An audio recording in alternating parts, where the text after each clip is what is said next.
just to explain to those of you who may be visitors to the area, Bute's like this all the time, although we do get occasional snaps and odd days where we have bad weather, and we've heard 1314 crop up quite a few times in conversation. I was heavily involved in 1314. It was, I feel like I aged about 40 years. I'm actually only 21. I've got this weird thing. Why do we call this planet Earth? If you were travelling in from outer space and you saw it, you wouldn't call it Earth. You'd say, I'm going to go to the red one over there, I'm going to go to the blue one. 71% of the Earth's surface is blue. Here's the Atlantic Ocean. This is Bude up here, for those who are a bit lost. 20% of the Earth's surface is the Atlantic Ocean, 5,000 miles of it out there, about average 5 miles depth, chucking loads of water at us. And we live on the edge of this big bathtub of water. If you could visualise that, we're like ants crawling around the edge of a bath. There's an awful lot of water out there. So I wanted to think about what I could talk about for climate change. And plastics has been covered so well by Amanda, and I know Tim Nunn's doing a piece on that later perhaps, and the currents of the ocean, so I didn't do that bit. And I know that Andrew's going to do a piece on waves later, so I thought my passion's waves. We monitor the wave network, and Bruce works so well with the Environment Agency collecting all the data for the Met Office and the waves and the winds and rainfall, so I won't do that. So I thought I'm going to try and make it a little bit more local, and hopefully you all have a good look out there. I thought I'm going to talk about climate change in Bude. Try and bring it down a bit more down to earth where we are.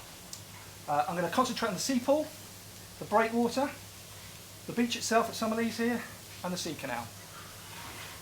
I thought, the Environment Agency, we're one of these organisations that got supercomputers with a Met Office. We do very complex analysis, lots of sophisticated computer systems looking at that. So what I thought I'd do, and I know Martin Dory's probably gone now, I thought he loves jargon. I'm going to do a complex, physical, three-dimensional, reduced-scale, multivariate sediment model of Bude. Unfortunately, got a bit busy yesterday, and I wasn't allowed any computer space. So I've got a bit of a confession to make, that I use slave labour here, so I'm probably one of the least environmentally friendly.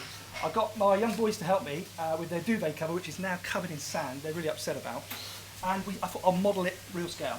So if you can imagine and visualise that this is the ocean, the Atlantic Ocean, and we're back in a time now pre-Cambrian area, and the sea's bobbing around, and it's still bobbing around. And then we enter, any historians here, the first glaciation, the Precambrian 500 million year ago first ice age. And there's the start of the ice shelf creeping down over Pangaea. And as the sea recedes, the ice shelf is sucking up, glaciers are sucking up more water from the ocean, and the glacier is getting bigger, and suppressing the land mass and pushing it down. And this is a historic, we had 5 of these through our whole lifespan of this Earth. And the sea happily lapped away at the bottom of the glacier, and the glacier was doing its job. And during this time, other things were happening. But I'm talking about geological timescales now, because I find it much easier when you're talking about geology with people to talk about past, than forecasting the future. I think that's one of the big challenges that climate change has got. We're trying to convince people what's going to happen in the future, and they're like, I don't know.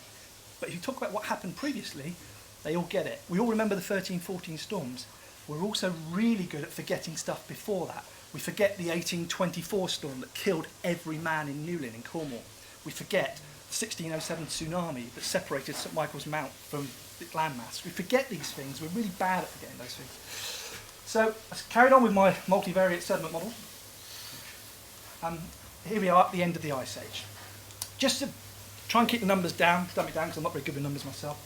But effectively, ever since the melting of the ice caps, we've got what we call isostatic rebound, which is heavy bits of ice were on Scotland, pushed it down. Now the ice is gone. Scotland's coming back up.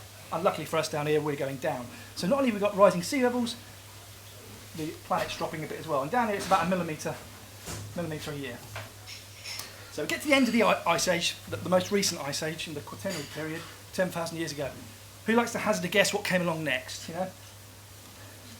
Geomorphology, we've got the rivers being formed, the River Neat out there, Barrel Rock. And then life appears back in the 200, jumping back a bit in the clock now, 200 million years ago, life first appears. There's the dinosaurs. And then unfortunately we had an extinction event, and the dinosaurs all died. This takes an enormous amount of processing power in these computers to do this sort of stuff. It's really why our budget's so large. Then we, next thing, humans arrived about 200,000 years ago. There's man. There's man. Obviously there's woman as well. She generally decided where things went. And off they came and they said, this is a river, this is quite nice, the river neat and viewed, you know, thousands of years ago. We'll live near the river, we can get fish, we can go out to sea and fish. Let's start building around here. So they started working and building houses. And they, like most civilizations at that time, they occupied the space around the rivers. But as time went on, they thought, we need more resources. We want to trade with the rest of the world. So let's build a canal. So they get in the machines again and build Bude Canal. And they put some gates on the end. And there's Bude Canal, and you see gates in the River Neat. And as they're trading and they're putting boats in there, and this is great. You know, this is civilization progressing. This is the Victorian area now. You know, we're going to trade with the rest of the world. This is what it's all about. Why don't we fill in the gap between Barrel Rock and Bude Canal with a breakwater as well? Then we can have more boats. This is absolutely brilliant. Yeah, and open the canal and bring the resources from the middle of the land to the sea and vice versa. This is what it's all about, people. And, you know, get visiting traders, trading with the continent. Put a barrel on the end of the rock so everybody knows it's there. They don't crash into it when it's seen. And everything's going on quite swimmingly. Everyone's happy, you know, a couple hundred years ago. Because we're getting more resources coming into the area, we're building, we're more developing. We now put hotels in this part of the place, exactly out down on the Strand, up on the terrace, there's all hotels starting to be formed. And business is generally booming. We put pedlos on the canal, get a bit of recreation going. People like recreation in the Victorian area. Let's visit the seaside, let's go swimming. So, let's put a sea pool in. So that's the next thing that comes along. So on comes the sea pool, and people are splashing, getting recreational bathing. Everything's working fine. The problem is back then, we got not a very good sight to the future. So here's sort of, you know, these general postcard shots of Bude, you know, with the breakwater and Barrel Rock out there. Summerleys Beach, everyone enjoying it over time. Again, beach huts start forming. Very interesting about Natalie saying she was sleeping in a beach hut, thinking about it lapping at a beach hut. Will be soon. More beach huts, 60s, you know, a bit more liberal. Let's go down to the Speedos now by the looks of it. And then 1970s when the beaches are like they are now, they're packed. And all this time, you know, we're moving forward and our civilization is growing, but we're forgetting the lessons of the past a bit. We get weather, bad weather, storms. And the storms come in. Back then, they used to come in and smash up all the boats and drown everyone. And that's because we never saw these storms coming. And we've got great stuff now like the Met Office. You know, people criticise the weather service and go, oh, they're really, really good at forecasting. Now, surfers will tell you, you know, we've got a really good idea of what's coming. You know, we know where the surf's going to be. We know when the bad weather's going to be. It's really very good. It's very accurate. I won't comment on the weather forecast for 2 nights ago. So everything's going swimmingly well. And this time, you know, we develop our technology. The sea's going in and out all the time. It's like my hand's got in shot there, one of the boys.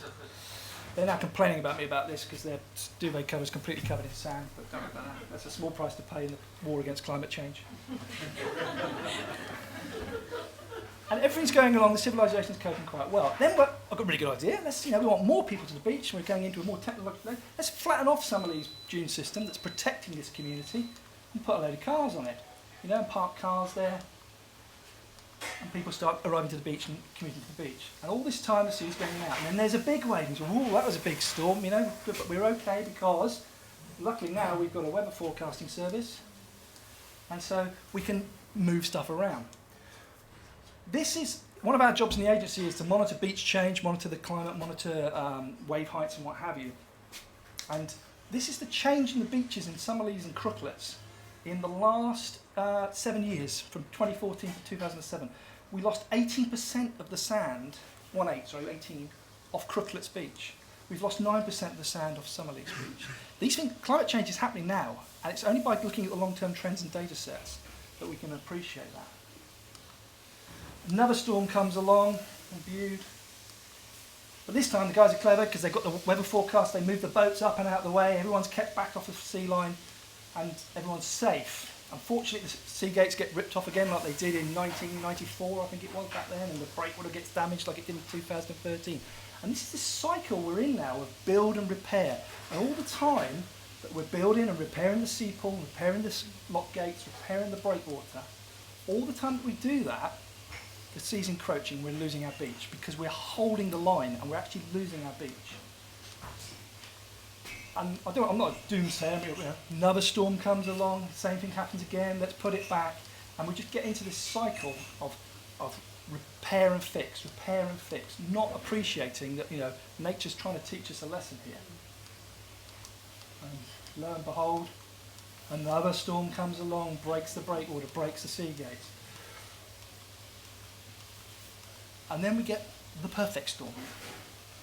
Like 1824, like 1754 that flooded the Bristol Channel and went all the way to Glastonbury. Like 1607, the tsunami that impacted, and tsunami sediment is still found in the Isles of Scilly and 400 metres up the beach and on the coast at Hale in Cornwall.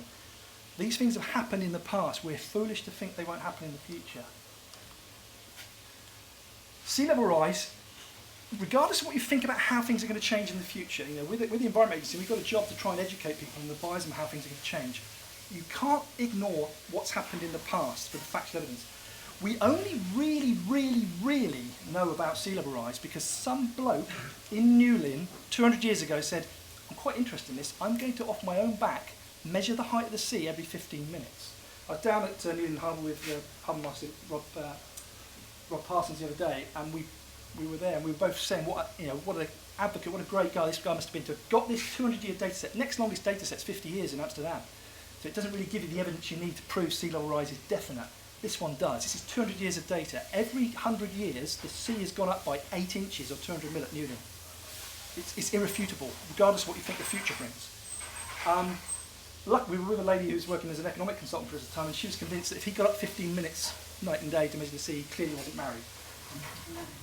So now the big storm comes and the sea encroaches onto the land and onto the car park and comes up and over the breakwater and takes off the sea gates again. And we're now living with this current model, if you like, of sea being higher by perhaps a few hundred millimetres.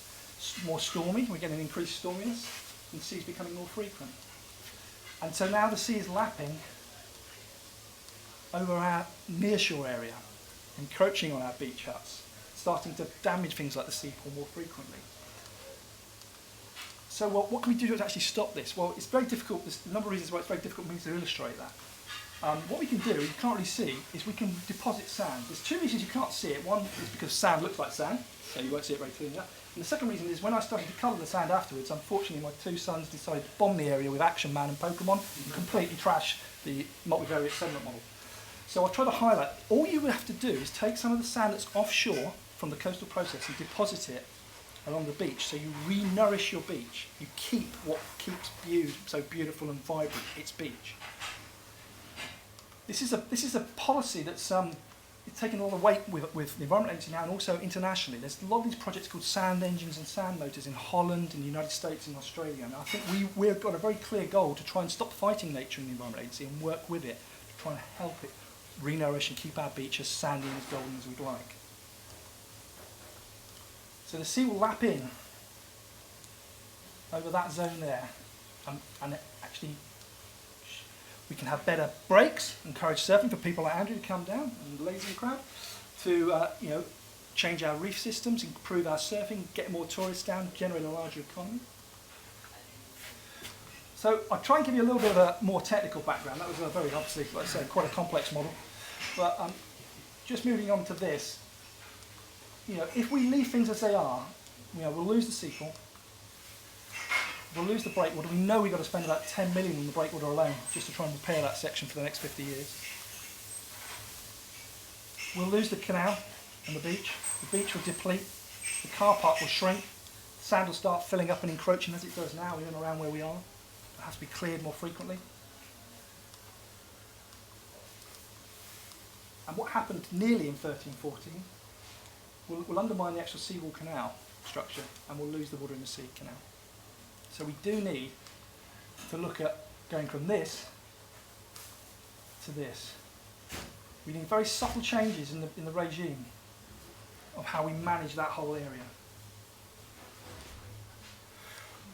This is the sort of project, this is a totally different scale to what we're proposing in perhaps Viewed area, but this is what they've just done in Holland, where they deposited about 250,000 tonnes of sand on the north coast of Holland to try and prevent the encroachment that we've been describing.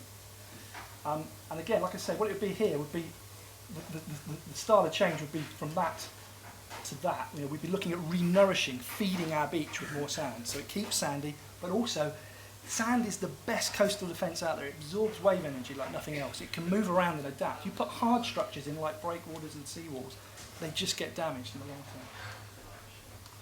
Thanks very much.